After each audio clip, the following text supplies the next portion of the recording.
Beijing and Washington still in a trade stalemate, with China reportedly digging in for a drawn-out fight. This coming as new data from the Treasury Department shows that the U.S. collected $63 billion so far in tariffs since June of last year. Joining me right now, World Bank Group President David Malpass, talk more about all of that. And David, it's great to see you this morning. Thanks so much for being here.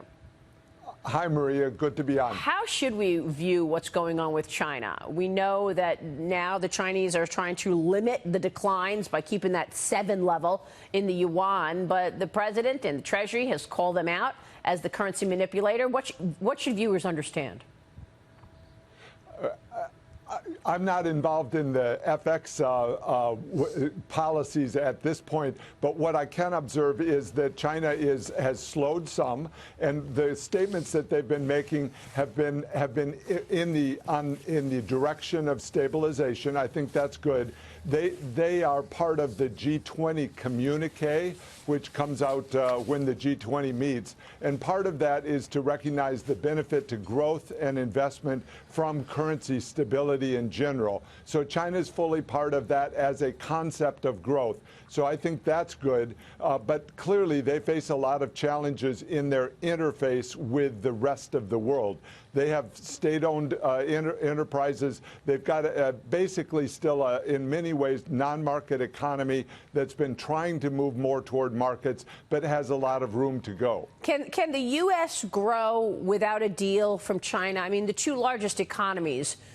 Do you expect that, let's say we don't get a deal with China, that the U.S. is going to be at a disadvantage?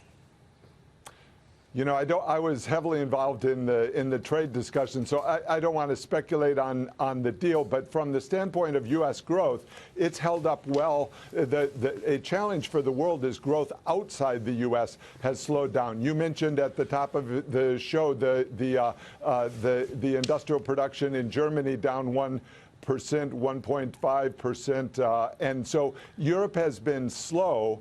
And adding to that challenge is the amount of negative interest rate bonds that are sitting on the economy. I think those are a big drag when you've got policies that end up with negative interest rates. So 3 central banks overnight lowered interest rates: New Zealand, Thailand, India. And then you've got the global monetary policy basically is low. The EU nominating Kristalina Georgieva to manage the IMF. She's been the chief executive of the World Bank Group since 2017. What are your thoughts on these changes that we're seeing as economies across the world basically have this race down to zero on interest rates? Well, let me start with Kristalina Georgieva. She's been my CEO for the World Bank. I knew her quite well before I came to the World Bank and thought very highly of her. And my opinion has gone even higher in working with her very closely over these last few months. So I think it's a good choice for Europe. It brings in a small Eastern European country leadership that has been very strong. The Eastern Europe, you know, has been a success story within the developing world, and she's very good at finance, at country understandings and relationships around the world. So I think it's a good choice for the IMF. With regard to the interest rate point that you made, one of the challenges is the central banks are still buying a lot of these low interest rate bonds. So the European Central Bank is still buying bonds even though the yields are super low. And so one of the challenges that poses is it benefits the upper end of the economy. Governments are the issuers of most of these bonds. So you have the odd situation where under the regulatory policy, governments are favored, and under the central bank policy, governments are favored. And so it's not ideal. It's not an ideal policy from the standpoint of trying to bring inclusive growth, people up from the bottom, which is a World Bank objective. What do you think the impact of Christine Lagarde coming from the IMF going to the ECB will be? She's going to become the president of the European Central Bank. And, you know, there's been some commentary about that saying, well, look, she's not an economist. She's more of a politician. What kind of a, sentiment will that bring with her in the chair at the ECB in terms of stimulus? Will she buy equities, for example?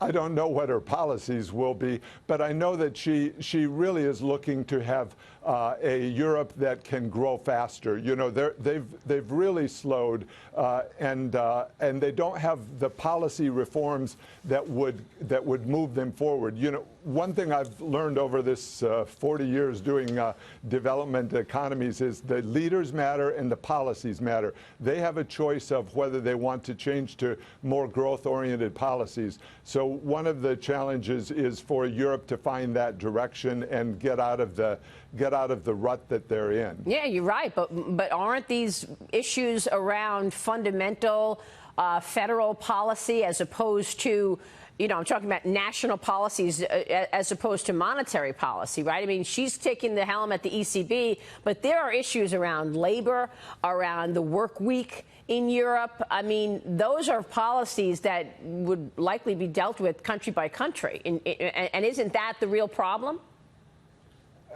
And also the European Union. So some of it in Europe is country by country, and then there's also the issue of, does the European Union as a group choose a direction that's more toward growth?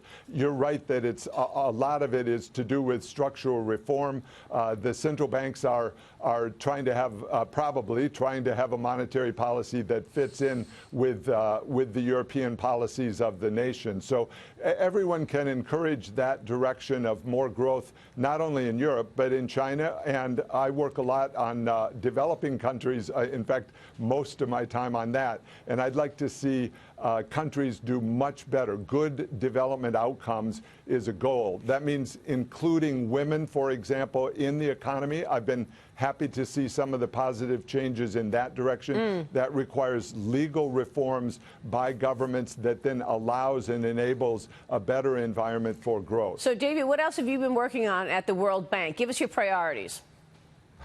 Well, priority is good development outcomes. I'd like to see quite a few countries around the world do better, do well. That means more investment, and that usually means a better private sector environment.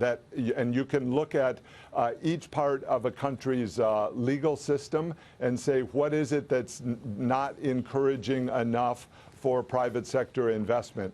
So we have a lot of people looking at the specific policies of countries and then working with the country to try to find a better path forward.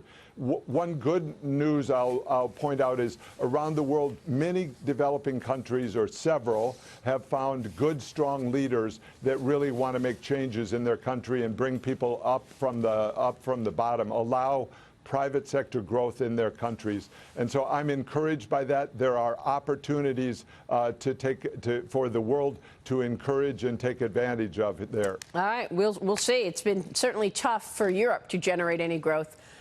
So we'll see if any policies change. David, it's good to see you this morning. Thanks so much. Good to see you, Maria. David Malpass joining us.